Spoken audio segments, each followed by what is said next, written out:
벌써 2월의 마지막 주가 되었습니다. 세월이 참 빠르다라는 말은 이제 너무 많이 들어서 촌스러운 말처럼 들리기까지 합니다. 그러나 곰곰이 생각해 보면 2월의 마지막은 여러 가지 좋은 의미를 우리에게 던져주는 것 같습니다. 2월이 끝난다는 것은 새로운 달인 3월이 온다는 것이고, 드디어 움츠렸던 겨울이 끝나고 따뜻한 계절인 봄이 시작된다는 의미이기도 하지요.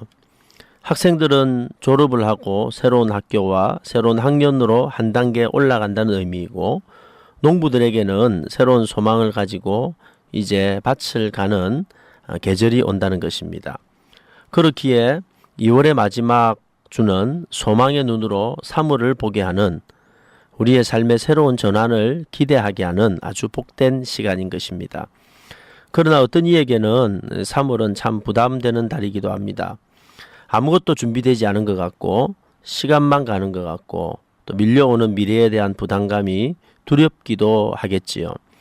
문제는 어떤 마음의 자세로 우리에게 올 3월을 맞이하느냐입니다. 겨울이 지날 즈음 고드름은 무척 슬퍼졌습니다. 또 따뜻한 봄이 되면 녹아버릴 테니까요. 그런데 곁에 있던 눈사람은 아무렇지도 않은 듯 웃고만 있었습니다.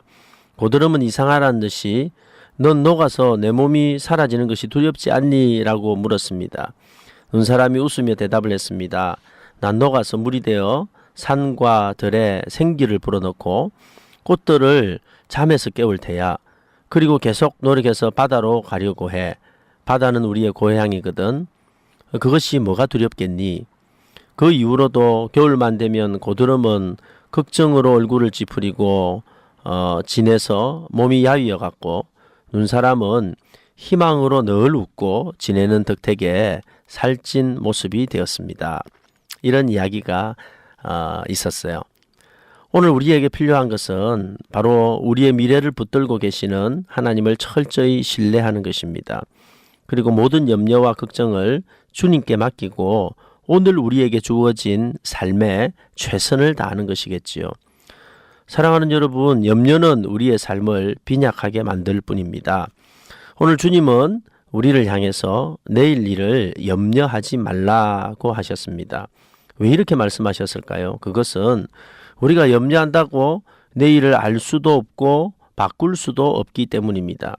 그러나 더 중요한 이유가 한 가지가 있는데, 우리를 사랑하시고 우리가 신뢰하는 그 하나님은 우리의 내일을 붙들고 그리고 준비하고 계신 것을 우리가 확실히 믿기 때문입니다.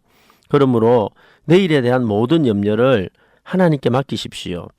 하나님께서 우리를 위해 준비하실 멋진 미래를 기대해 보십시오.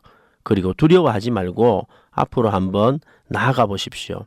그러면 2월 멋지게 마무리하고 3월 멋진 새로운 달이 우리에게 다가오게 될 것입니다. 염려하지 말고 감사하며 2월을 마무리하고 기대하면서 3월을 준비하는 복된 여러분 되시기를 축복합니다.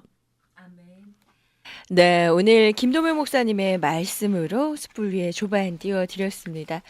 2월을 마무리하고 3월을 출발하는 이 입장에서 오늘 말씀 굉장히 용기가 되는데요, 목사님. 그렇죠. 네, 생각보다 우리가 해야 하지 말아야 할 염려들을 참 많이 안고 살아요. 그렇죠. 사실은 참 복된 봄이잖아요. 그럼에도 불구하고 걱정이 많이 다가오거든요. 취직은 될까? 어떤 사람 만날까? 네. 3월 되면 난 어떻게 살까? 사실은 염려가 우리에게 너무너무 많이 다가오죠. 네. 그런데 우리 주님은 염려하지 마라 아멘. 라고 말씀해 주십니다. 이 음성이, 이 주님의 음성이 여러분의 마음에 그대로 들려지기를 소원합니다. 네, 오늘 김도명 목사님께서요, 마태복음 6장 34절을 본문으로 염려하지 맙시다 라는 제목의 말씀을 주셨습니다.